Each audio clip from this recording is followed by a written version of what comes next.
Islam Nusantara adalah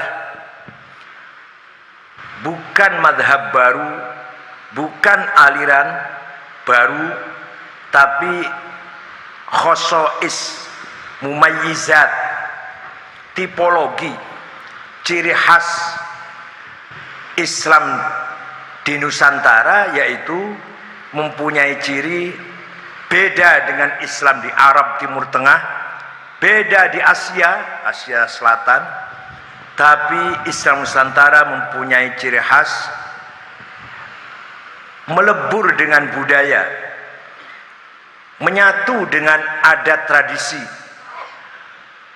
tidak menghapus, tidak memberangus budaya yang kita warisi dari leluhur nenek moyang, justru menyatu dengan budaya, sehingga Islamnya menjadi kuat,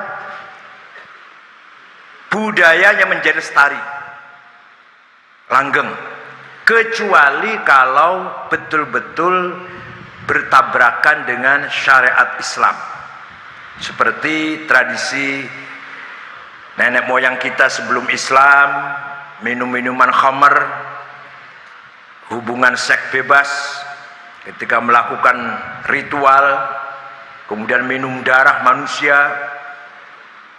itu kita tolak. Selama tidak jelas-jelas bertentangan dengan syariat Islam, kita terima, bahkan kita lestarikan, kita pelihara budaya itu. Ternyata kalau dulu orang mengatakan itu sinkretisme, bid'ah, sesat, ternyata sekarang semakin menarik perhatian dubes-dubes Timur Tengah, bahkan orang-orang non-muslim di dunia tertarik membicarakan apa itu Islam Nusantara. Model Islam Nusantara ini yang ingin mereka tiru. Ternyata Islam Timur Tengah, Islam yang garang, radikal, mudah membunuh, mudah perang saudara, tidak mengenal dialog, dan kalau sudah perang puluhan tahun, dan dari ujung sampai ke ujung sulit diredamkan. Itu umat Islam Timur Tengah. Nanti saya ulangi lagi cerita itu. Ini yang ini dulu. Islam Nusantara hakikatnya yaitulah Islam, dan itulah Ahlussunnah wal Jamaah. Rasulullah SAW 13 tahun di Mekah. Waktu itu di Mekah ada 360 berhala. Kullu hizbin bima ladaihim farihun. Masing-masing penyembah berhala bangga dengan berhalanya itu. 13 tahun Rasulullah tidak pernah perintah sahabat untuk menghancurkan berhala. Tidak pernah. Jadi ketika Rasul tawaf atau sholat, yuna ngarepe berhala, ya berhalanya penuh di Masjidil Haram. Rasulullah sholat itu selama 13 tahun atau tawaf, ya di situ berhala banyak. Antara lain namanya Allata, Uzza, Manah, Hubal, Ya'uq, Yahuth, Nasr, Suwa', Wad. Itu antara nama berhala itu. Masih banyak lagi. Baru setelah Rasulullah SAW pada tahun 8 Hijriah, bulan Ramadan, memasuki kota Mekah dengan menang, dengan gagah, diikuti dengan kurang lebih 15.000 sahabat, masuk kota Mekah dengan penuh kemenangan. Kemudian ada sekelompok orang Islam, model potongannya Banser Madura lah potongan. Yel-yelnya itu al-yaum yaumul malhamah. Hari ini hari balas dendam. Yang dulu membunuh kita bunuh lagi, yang dulu menyakiti kita sakiti lagi, kita balas. Rasul mendengar, siapa itu? Banser Madura Rasul. Cepat-cepat disusul dengan yel-yel yang baru, yang benar. Al-yaum yaumul marhamah. Hari ini bukan hari balas dendam, bukan hari permusuhan, tapi hari menyambung kembali silatul arham, marhamah. Ayo kita maafkan semua orang Mekah ini. Kemudian Rasulullah mengumumkan, man dakhala al-masjidil haram fahuwa amin, man dakhala baita Abi Sufyan fahuwa amin, wa man dakhala baitahu wa sakara babahu baba baitihi fahuwa amin. Barang siapa berlindung ke Masjidil Haram aman, tidak akan diapa-apakan. Barang siapa berlindung ke rumahnya tokoh Quraisy yang masih jahiliyah, tinggal satu ini, Abu Jahal sudah mati, Abu Lahab sudah mati, tinggal Abu Sufyan. Barang siapa berlindung ke rumahnya Abu Sufyan aman. Barang siapa mengunci dirinya di dalam rumah, tidak ada perlawanan, aman. Semua penduduk Mekah saya maafkan. Ada yang tidak percaya, 16 orang lari meninggalkan kota Mekah, 16 orang. Nabi segera menyuruh salah satu sahabat, jemput itu 16 orang. Percayalah, saya nggak akan balas dendam. Di antara 16 orang itu Ikrimah bin Abi Jahal, anaknya Abu Jahal, nggak percaya bahwa Nabi Muhammad nggak akan balas dendam. Dijemput pulang dan dimaafkan semua. Nanti Ikrimah ini menjadi salah satu komandan perang ketika zaman Sayyidina Abu Bakar memberantas gerakan-gerakan murtad, anaknya Abu Jahal itu. Dan juga Ikrimah termasuk perawi hadis, termasuk yang meriwayatkan hadis. Pinter orangnya ini. Walhasil Rasulullah mengampuni semua penduduk kota Mekah. Begitu diampuni, diberikan ampunan, semua penduduk kota Mekah masuk Islam. Idza jaa nasrullah wal fatah wa ra'aitan nasa yadkhuluna fi dinillahi afwaja. Ketika datang kemenangan dan fathu Makkah, kamu saksikan tuh orang berbondong-bondong afwajan masuk agama Islam. Setelah mereka masuk agama Islam dengan kesadaran sendiri, dengan kemauan sendiri, membersihkan, menghancurkan berhala-berhala yang ada di sekitar kota Mekah, terutama yang ada di Masjidil Haram. Setelah mereka dengan kemauan sendiri sadar bahwa menyembah berhala itu tidak benar, mengagung-agungkan asnam wal authan itu sesat, yang benar adalah tauhid kepada Allah, mereka dengan sadar menghancurkan berhala sendiri. Tidak diperintah. Ini namanya apa? Dakwah bil hikmah. Tidak pernah Nabi perintah pecahkan berhala, nggak pernah. Setelah orang masuk Islam baru mecahkan sendiri. Kita nggak usah perintah pakai jilbab, nggak. Nanti kalau dia jadi santri pakai jilbab sendiri. Kalau masuk NU istighotsah pakai jilbab nanti udah. Kalau masuk NU Maulid Nabi pasti pakai pakaian yang sopan, nggak mungkin pakai jeans kemudian yang dibolongin di lututnya, itu nggak mungkin itu. Pakaian begitu nggak mungkin ikut Maulid Nabi atau ikut tahlilan istighotsah. Pasti anak-anak yang akan ikut istighotsah ganti celananya atau sarung atau celananya yang baik, nggak yang jeans yang lubang di lututnya itu. Dengan sendirinya, dengan kesadaran sendiri, orang-orang Mekah menghancurkan, rame-rame menghancurkan berhala dengan membaca waqul ja'al haqq wa zahaqal batil innal batila kana zahuqa, rame-rame itu. Dah selesai di Mekah, jumlah orang Islam ratusan ribu, ditambah dengan mu'alaf ini yang baru masuk Islam dari Mekah ini. Berangkatlah ke Hunain, kota Hunain yang belum Islam. Berangkat rombongan, jumlahnya ratusan ribu, 100 ribu lebih, ditambah dengan penduduk Mekah yang baru masuk Islam. Sombong, nang juratinnya sombong, kami mayoritas, NU mayoritas. Pastinya bupati pasti jadi. Di Bojonegoro kalah terus. Sombong sebabnya itu. Hanya ngandalkan kuantitas, tidak mengandalkan kualitas. Maju bupati pasti menang. Lamongan juga begitu. Maju bupati pasti menang, kalah.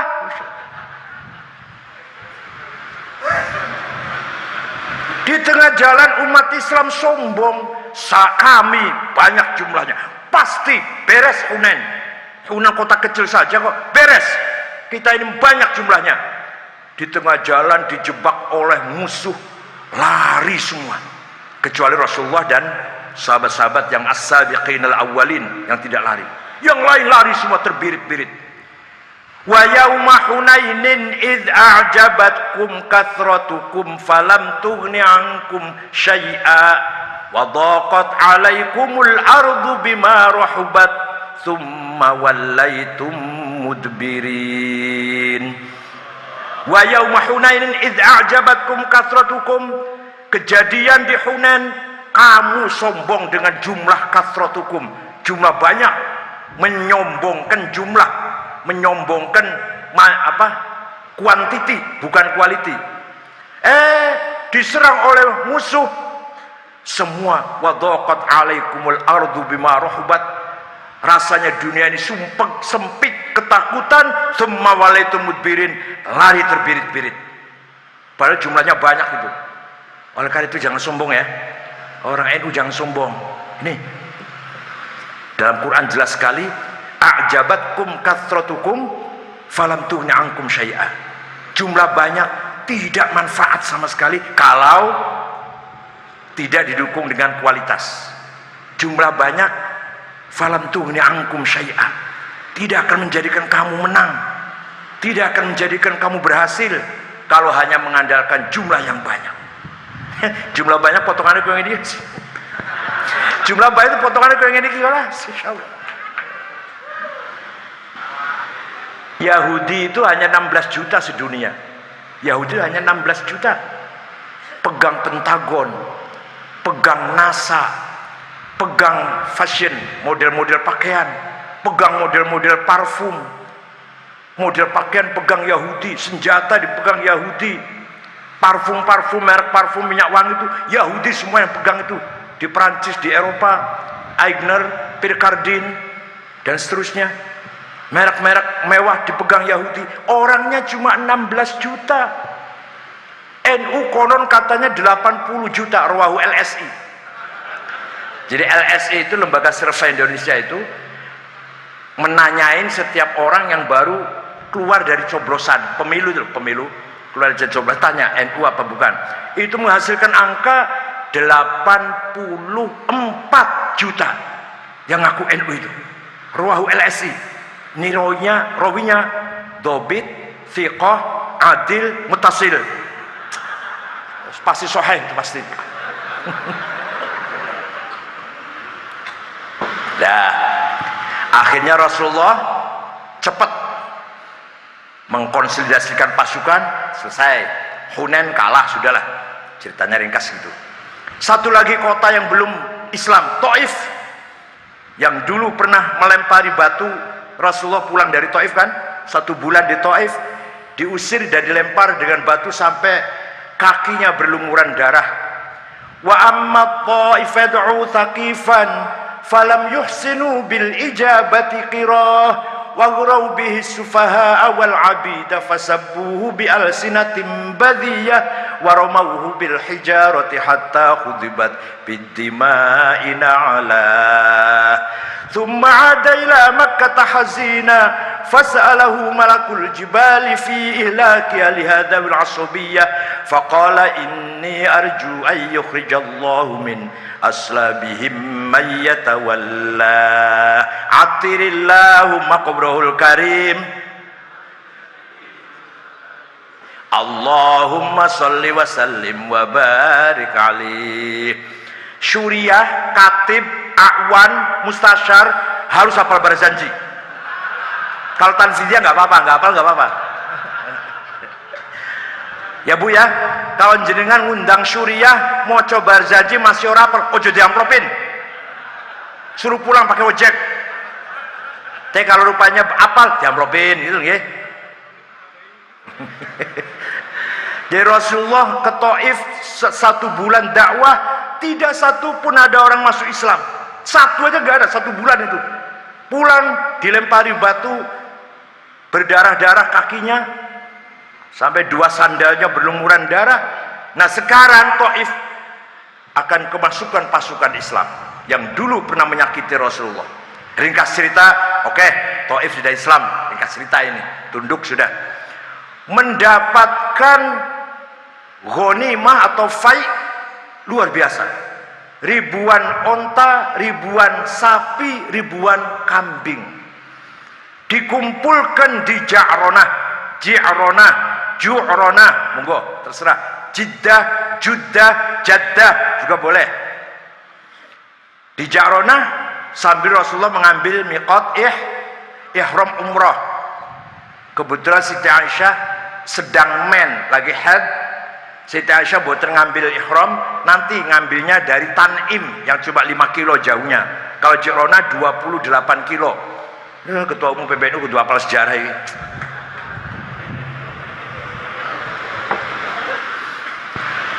Dikumpulkan hasil perang Taif dan Hunain, ribuan onta, ribuan sapi, ribuan kambing, dibagi-bagi. Kali ini baginya aneh. Kali ini baginya aneh, gak seperti biasanya. Yang senior Sayyidina Abu Bakar, Umar, Utsman, Ali, Sa'ad, Sa'id, Talha, Zubair, Abdul bin Auf, Amir bin Jarrah gak dikasih. 1 buntut pun tidak. Yang mu'alaf yang baru masuk Islam kemarin atau minggu kemarin, walaupun kaya, dikasih. Abu Sufyan 100 onta, Al-Bakhtari 100 onta. Pokoknya mu'alaf kasih semua. Yang sudah Islamnya duluan, yang menjadi tim sukses, enggak dikasih apa-apa.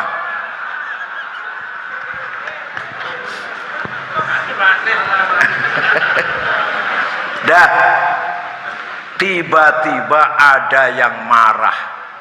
Dari belakang maju ke depan sambil sombong apa? Meteng-teng nggih, meteng-teng bahasa Jawa kuwi. Malang kerik ngoten lho. Namanya Dzil Khuwaisir. Jenengan badhe maca monggo. Iki ada di Sahih Muslim Kitabuz Zakah Babul Qismah yang disyarah oleh Imam Nawawi, Zakaria An-Nawawi. 12 rawinya 12 sampai. Namanya Dzil Khuwaisir. Dalam syarahnya Imam Muslim menjelaskan orangnya ini kurus, kepalanya botak, jenggotnya panjang, gamisnya setengah kaki cekak, jidatnya hitam. Pas persis lah, persis. Persis madzhab Lamongan. Namanya Dzil Khuwaisir. Maju ke depan, "I'dil ya Muhammad." Bagi-bagi yang adil dong. Bagi-bagi yang adil. Nabi menjawab, "Waihak, ma a'dala 'alal ardi minni." Cilakalah kamu kalau menurut saya tidak adil. Yang saya lakukan ini adalah perintah Allah, bukan kemauan saya. Orang itu pergi, Rasulullah bersabda, "Sayakhruju min dhi'i hadzal rajul qaumun yatluna al-Qur'ana wa la yujamizu halaqimahum hum syarrul khalqi wal khaliqah lastu minhum wa laysu minna." Nanti akan muncul umat Islam kayak ini nih, seperti ini nih. Apa?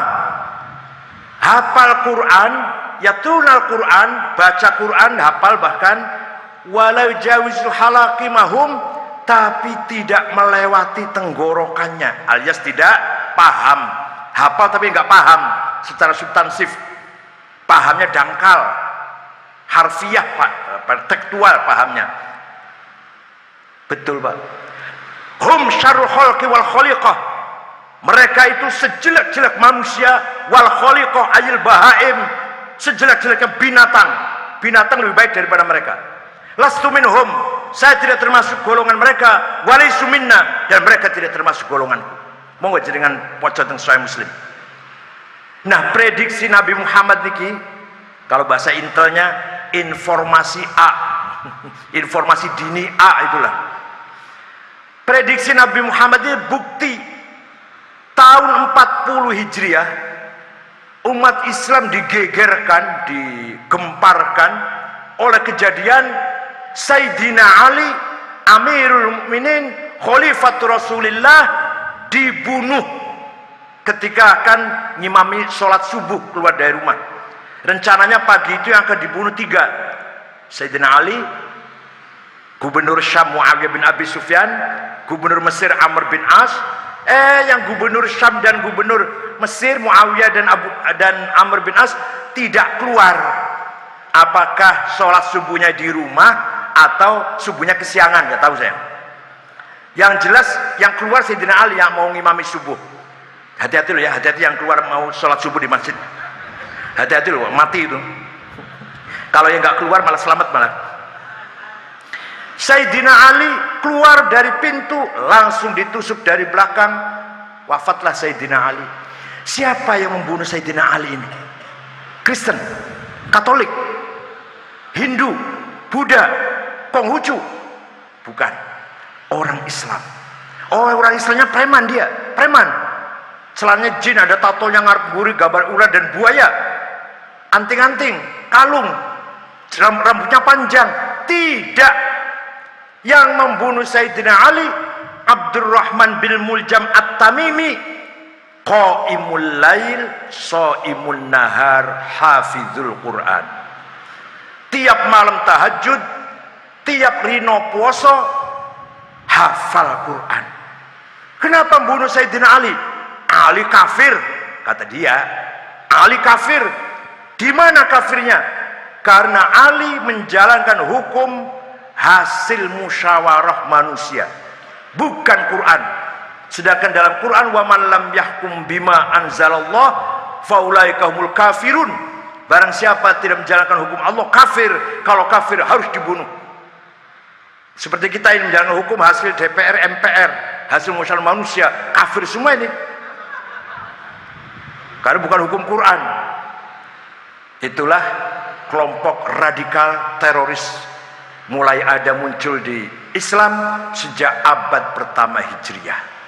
Jadi kalau ada Amrozi, Ghufran, Mukhlas, gak heran, itu udah kita udah tahu semua lah. Tapi dan memang keadaannya seperti itu karena itu tadi, baca Quran tidak paham alias apa? Alias apa? Baca Quran tapi nggak melewati tenggorong alias apa? Bodoh. Hafal Quran tapi gob. Nah, disinilah ahli sunnah wal jamaah Islam yang mempunyai prinsip tawassut. Apa tawassut itu? Tawassut itu menggabungkan antara nakli, adillah nakliyah dengan hujaj akliyah. Quran hadis harus digabungkan dengan akal. Kalau hanya Quran hadis saja ekstrim, kaku. Kalau hanya akal saja jil, liar, liberal. Gabungan antara Quran hadis dan akal itulah tawassut, dan itulah ahlussunnah wal jamaah. Orang berjasa besar tawassut fi syariah adalah Imam Syafi'i, Abu Abdullah Muhammad bin Idris bin Abbas bin Uthman bin Syafi' bin Musayyab bin Ubaid bin Abdul Yazid bin Abdul Muttalib. Itu Syafi'i nama lengkapnya itu. Jangan dikira Mansapingi yang jualan bakso di alun-alun. Ini harus tahu Syafi'i siapa ini. Imam Syafi'i lahir tahun 150 di kota Ghazah, wafat di Mesir, Fustat, Kairo tahun 204 Hijriah. Beliau muridnya siapa? Muridnya Imam Malik bin Anas yang wafat tahun 176 Hijriah. Imam Malik bin Anas muridnya siapa? Muridnya Imam Rabi'atul Rai yang wafat tahun 130-an. Rabi'atul Rai muridnya siapa? Imam Kharijah yang wafat tahun 100 Hijriah. Imam Kharijah ini siapa? Putra sahabat Zaid bin Thabit yang wafat tahun 45 Hijriah. Zaid bin Thabit sahabat, muridnya Rasulullah sallallahu alaihi wasallam. Rasul dari mana? Dari malaikat Jibril. Malaikat Jibril dari mana? Dari Allah. Jadi ikut Imam Syafi'i, ikut Gusti Allah, udah sama udah. Imam Syafi'i berpendapat kita tidak mungkin paham agama Islam kalau hanya Quran hadis saja. Karena Quran itu walaupun berulang kali perintah sholat, Quran tidak menjelaskan berapa kali sholat sehari semalam. Namanya sholat, jenenge sholat ki opo, gak ada di Quran. Gak ada di Quran. Aqimus sholah. Berapa kali sholat, gak ada di Quran. Namanya sholat ki opo, gak ada di Quran. Jadi kalau ada orang pidato, mari kita kembali ke Quran, semua ada di Quran. Goblok, semua ada di Quran piye?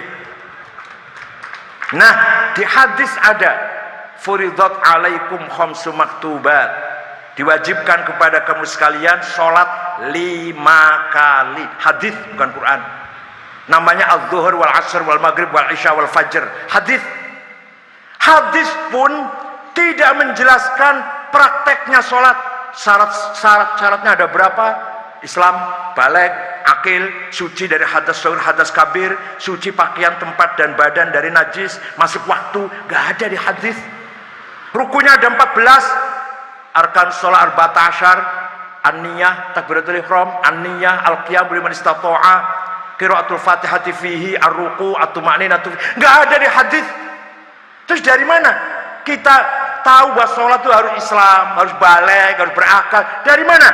Ijma'ul ulama, konsensus para ulama. Akalnya ulama, tapi sepakat. Mau imam 4 tuh sepakat sholatnya koyo ngono iki, seperti yang kita lakukan itu. Beda-beda dikit. Kalau Imam Hanafi takbir santai, Allahu Akbar santai. Kalau Imam Malik lurus, Allahu Akbar enggak sedekap lurus. Imam Syafi'i tengah-tengah, Imam Hambali nyekek. Kayak Wahabi. Sudah takbirnya gini, kakinya harus tepung, ya enggak? Kakinya itu antara satu sama lain harus nempel, enggak boleh ada lowongan gitu ya.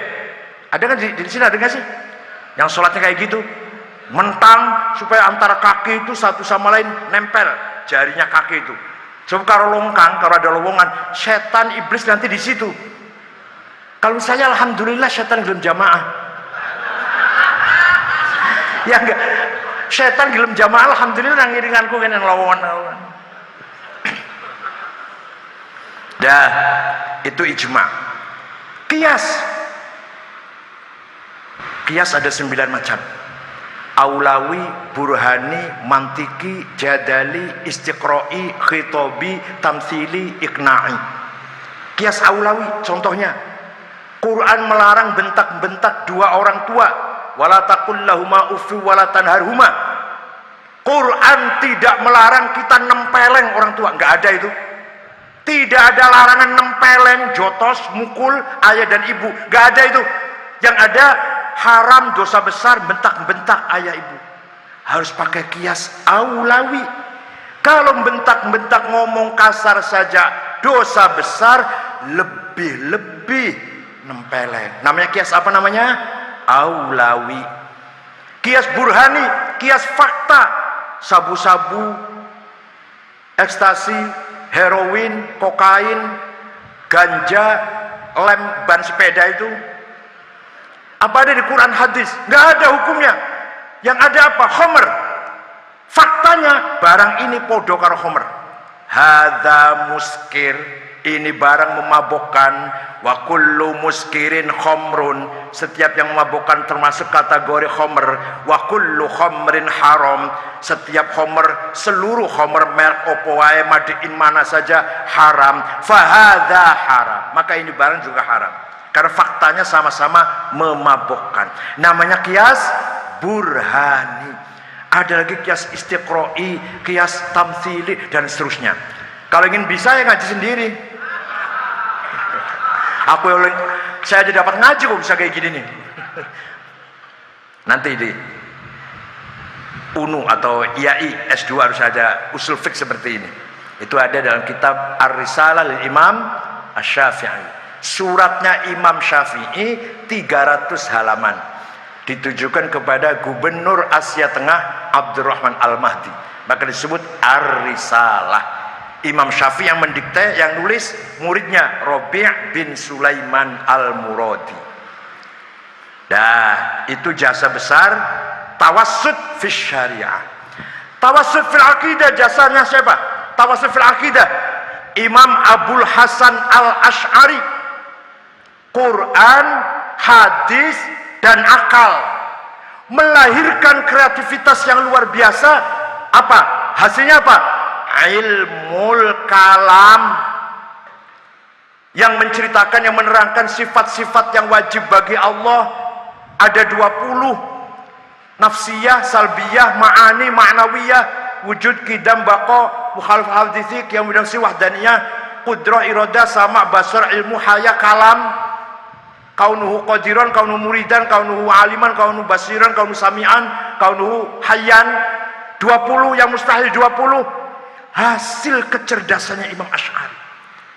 Coba kalau nggak ada ilmu kalam, kalau nggak ada penjelasan tentang sifatnya Allah, mau cari di Quran, nggak ada itu. Lafal wujud nggak ada di Quran, kalimah wujud nggak ada di Quran.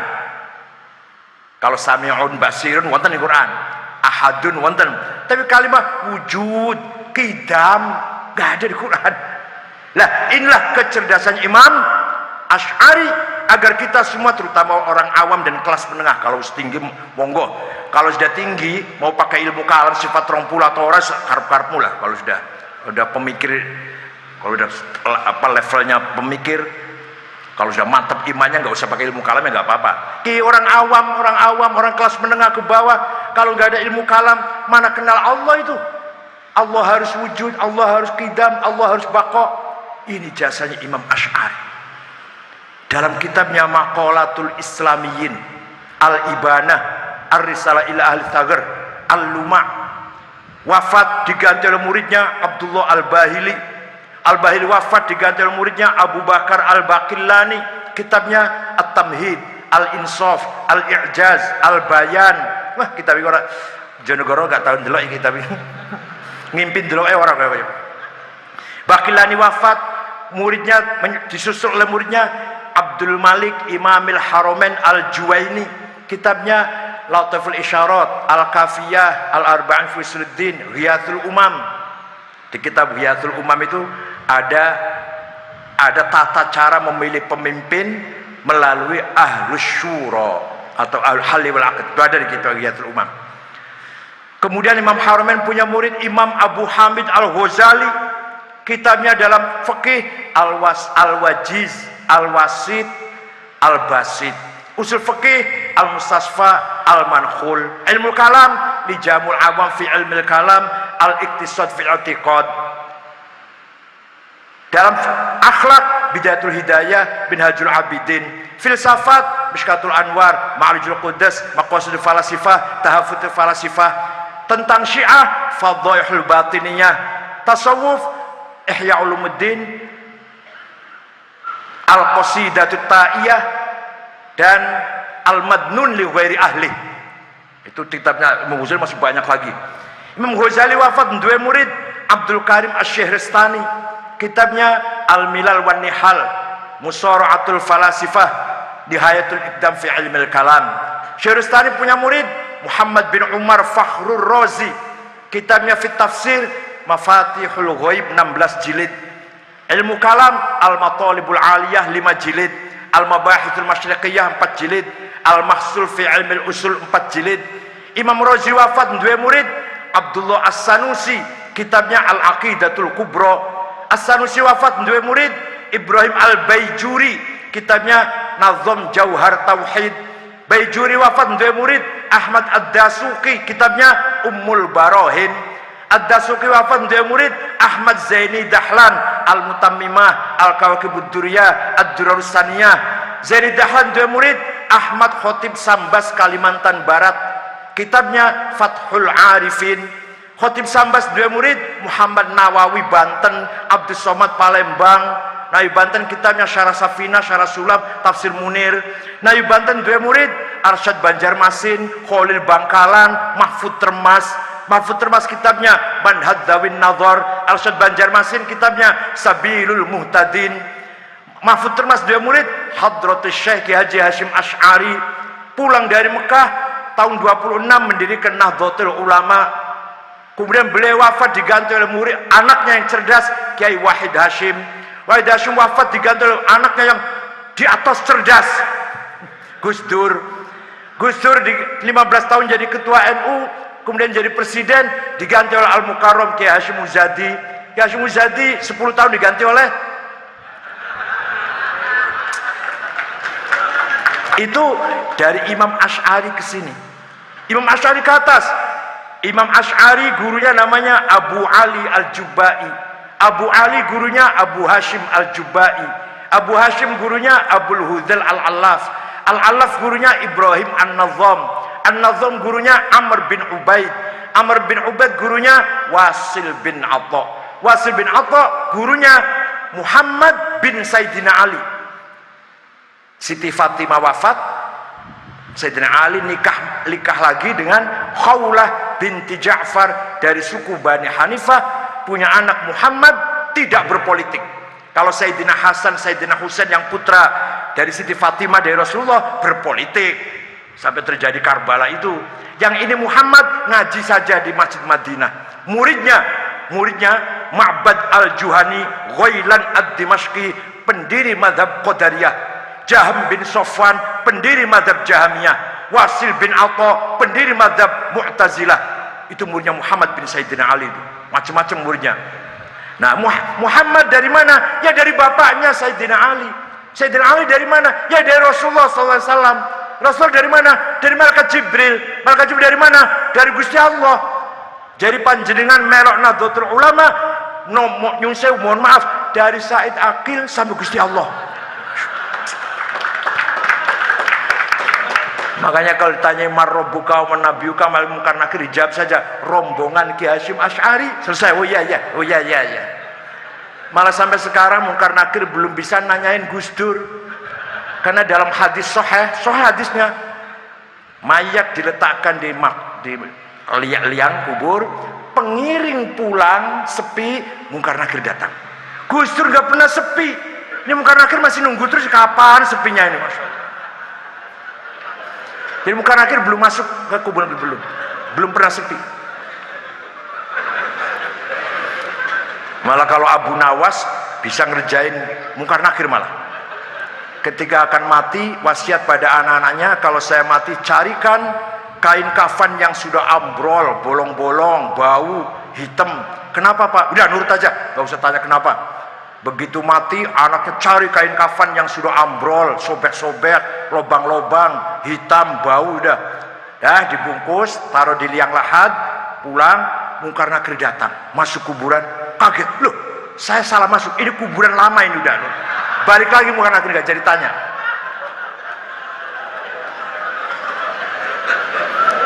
Jadi Ahlus Sunnah wal Jamaah membutuhkan kecerdasan.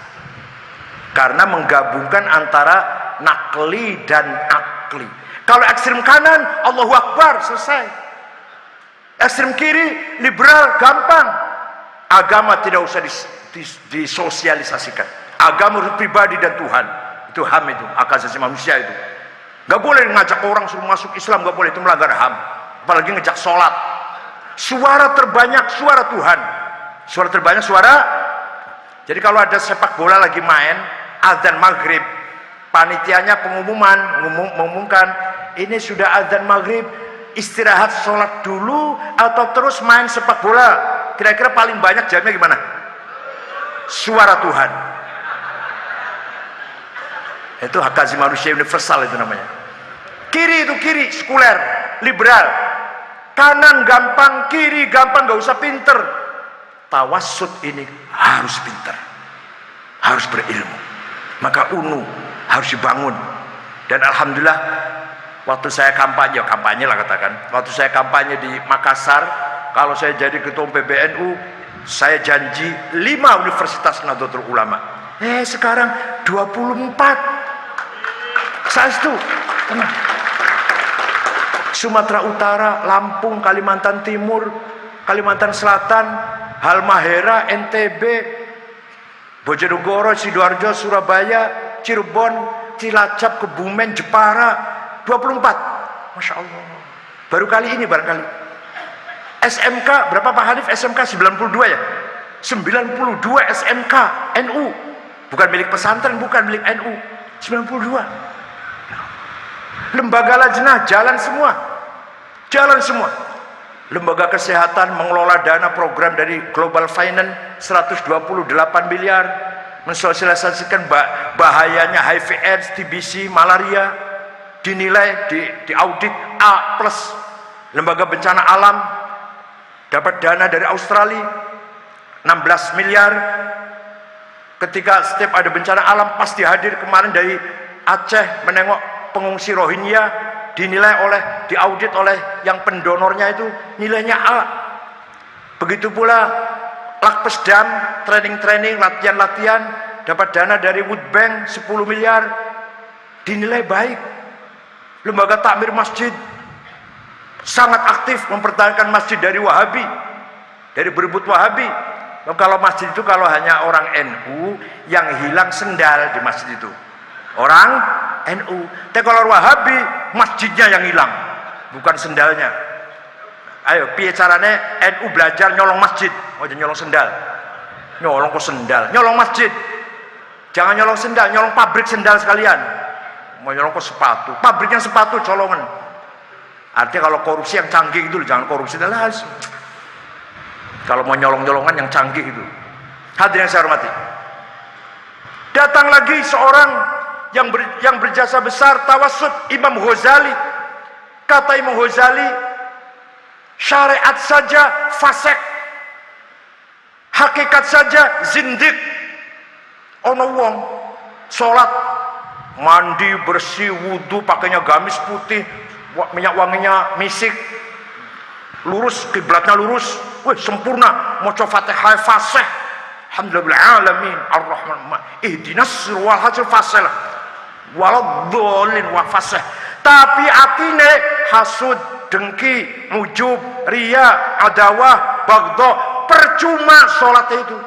Kata Imam Ghazali loh, kata Imam Ghazali. Sebaiknya ada orang sabar, pemaaf, nerimo, qanaah, syukur, tapi orang sholat ya percuma. Yang tidak sholat artinya bagus zindik, yang sholatnya bagus tidak artinya enggak bagus fasik. Wa katsirum minhum fasiqun. Ini Imam Ghazali. Yang sebelum Imam Ghazali, antara syariat dan hakikat selalu berseberangan. Al-Hallaj sampai digantung, Ghulam Al-Khalil digantung karena sufi, menentang syariat lah kira-kira. Imam Ghazali mengharmoniskan syariat dan hakikat. Kitab Ihya separuh awal syariat, separuh akhir rub'ul munjiyat, rub'ul muhlikat. Ektas positif dan ektas negatif. Orang berjasa besar dalam menggabungkan antara Islam dan nasionalisme, Hadratus Syekh Ki Haji Hashim Asy'ari. Jauh sebelum NU, jauh sebelum negara berdiri, Ki Hashim sudah punya visi misi yang jauh. Islam harus disinergikan dengan nasionalisme, kebangsaan. Islam saja belum tentu bisa menyatukan umat. Bukti itu, Afghanistan 100% Muslim, perang terus. 99% mazhabnya Hanafi, tarekatnya Naqsyabandiyah, 1% Syiah, perang terus. Berapa puluh ribu yang mati sudah. Kenapa? Tidak punya komitmen ingin menyelamatkan tanah airnya. Somali 100% Sunni, mazhabnya Maliki, tarekatnya Syadziliyah, orang Kristen satu saja nggak ada di Somali itu. Orang non Muslim satu aja nggak ada. Perang terus. Podo Islamnya, podo Malikinya, podo Syadziliyahnya, yang mati udah berapa ratus ribu. Kenapa? Tidak punya komitmen ingin menyelamatkan keutuhan negaranya. Di Irak sejak tahun 2006, dihitung tahun 2006, sejak dieksekusinya Saddam Hussein digantung, sampai sekarang 800 ribu lebih yang mati. Islam semua, Arab semua. Di Suriah 4 tahun sudah 220 ribu. Ketaban ada ISIS, alah seorang karu-karuan malah. Musuh sampai 4 jurusan musuh itu. Pemerintah, oposisi, ISIS, dan Barat, Amerikanya ada. Ya Allah. Yaman sudah 8 bulan, sudah 3.000 lebih yang mati. Libya belum selesai. pecah menjadi dua antara Benghazi dan Tripoli. Padahal ulamanya hebat-hebat. Ulama Suriah di Damaskus masih wonten, masih hidup. Namanya Syekh Wahbah Zuhaili. Kiai sakmene kalah kabeh. Wong siji tok itu kalah kabeh. Ngarang tafsir Al-Munir 17 jilid. Ngarang Al-Fiqhul Islami wa Adillatuhu 8 jilid. Usul Fiqih 2 jilid. Masih wonten, masih sugeng niku. Syekh Wahbah Zuhaili. Tapi tidak bisa meredam umat Islam yang sedang perang saudara.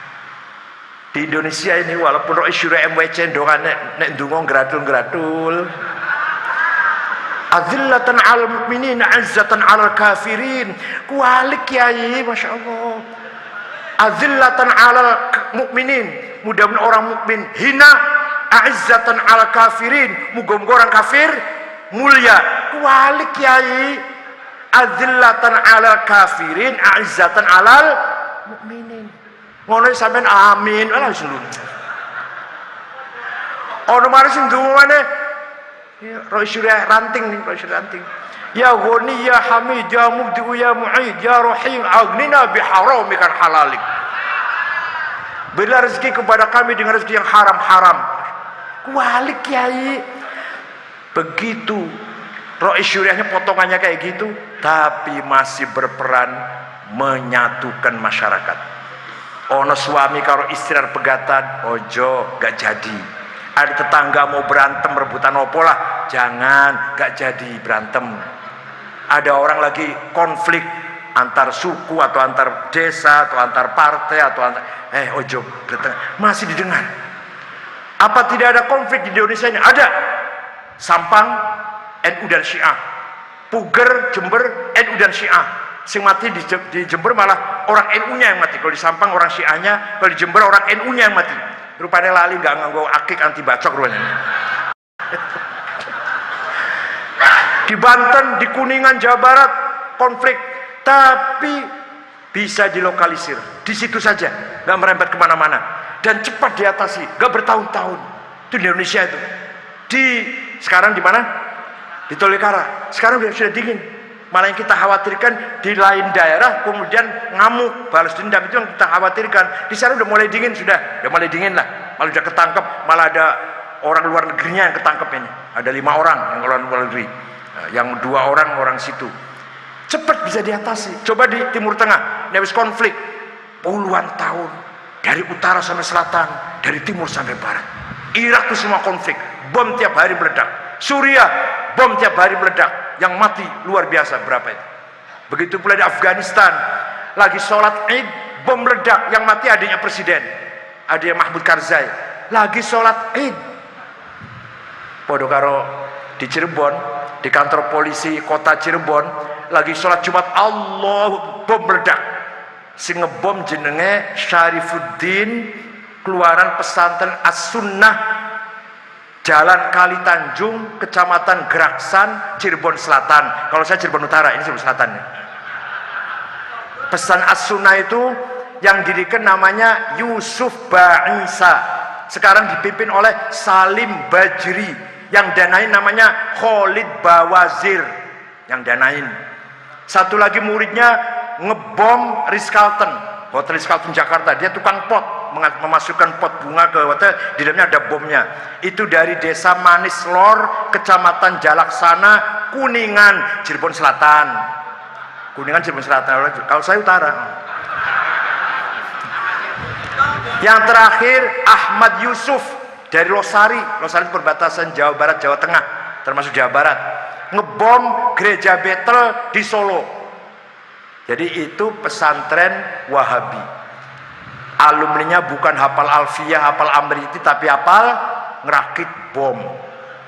Mudah-mudahan, bukan mudah-mudahan, harus kita pesan Nahdlatul Ulama, jangan sampai ada satu orang pun yang terlibat teroris, insya Allah. Maka UNU harus didukung. Masalah tanah yang akan di belakang, saya pikirkan insya Allah. Ya, akan saya usahakan. Banyak kok para donatur itu banyak. Kemana membuang uang ini? Mau sodako tuh bingung. Nang itu jadi sodako yang tepat ini. Di Jakarta banyak sekali orang kayak gitu.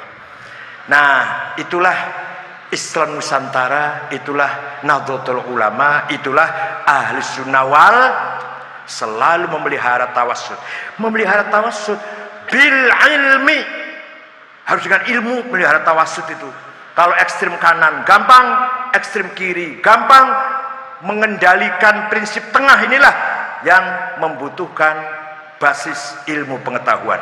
Oleh karena itu UNU harus menjadi fundamen, asas mencetak karakter, watak, jati diri generasi NU yang akan datang di UNU ini nanti.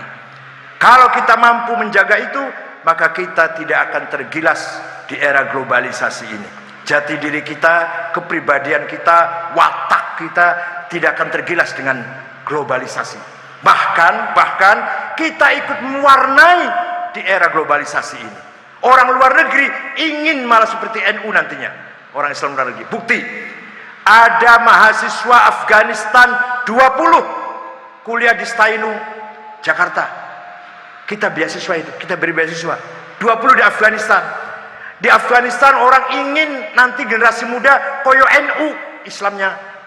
32 mahasiswa dari Patani, Thailand Selatan, 32 kuliah di Universitas Wahid Hasyim Semarang dan di Stainu Jakarta. Kita kasih beasiswa. Orang Fatani di sana ingin yang akan datang Islamnya seperti Islam NU. Ya Allah. Kata Wakil Presiden Pak Yusuf Kala waktu sambutan di Hala NU, Islam Nusantara ini sudah dibicarakan menjadi perbincangan di PBB, kata Pak Wapres. Sudah saatnya kita ekspor pemikiran kita ke luar negeri. Jadi sekali lagi terakhir saya mohon doa restu, muktamar aman, tentram. Mosok muktamar kiai ribut-ribut muktamar kiai mosok ribut-ribut, ya Allah.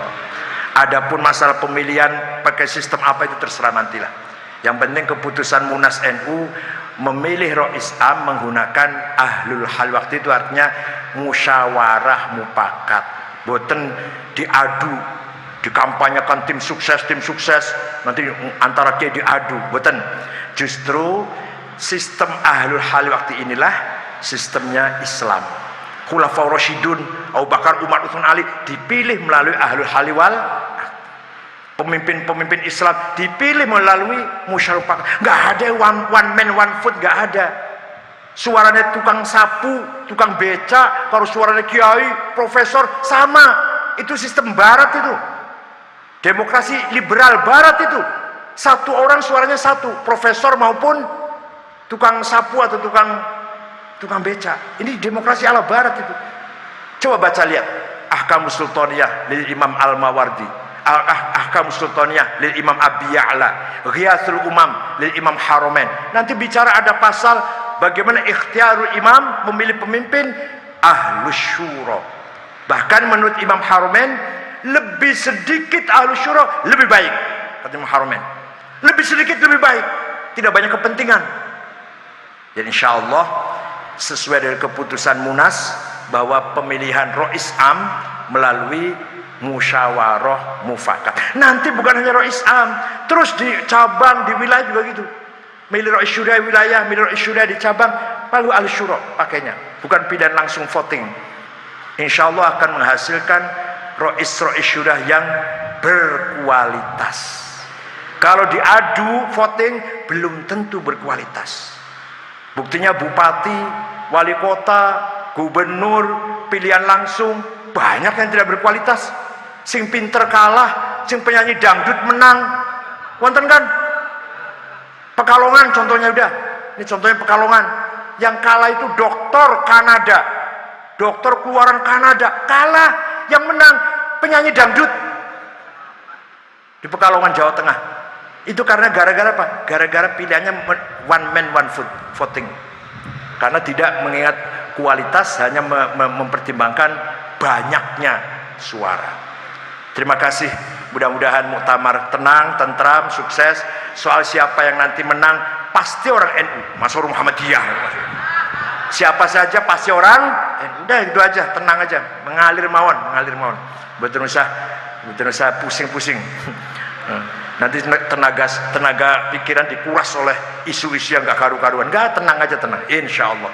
tu'til mulka man tasya wa tarzi'ul mulka mimman tasya tu'izzu man tasya wa tudhillu man tasya qul la yusibana illa ma kataballahu lana. Jadi saya hanya mengadu kepada Allah seperti tadi Rasulullah dilempari batu dari Taif, istirahat di kebun anggur milik Syaibah dan Atabah, berdoa mengadu, Allahumma inni ashku ilaika dha'fa quwwati wa qillata hilati wa hawani 'alan nas ya arhamar rahimin anta rabbi wa rabbul mustad'afin ila man takiluni ila ba'idin yatahajjamuni am ila aduwin mallaktahu amri illam yakun bika ghadabun alayya fala ubali a'udzu binuri wajhika alladhi ashraqat lahu adh-dhulumat wa salaha al-amr ad-dunya wal akhirah min an yanzila bi ghadabuk aw yahilla alayya sakhatuk lakal utba hatta tarda wala haula wala quwwata illa bik.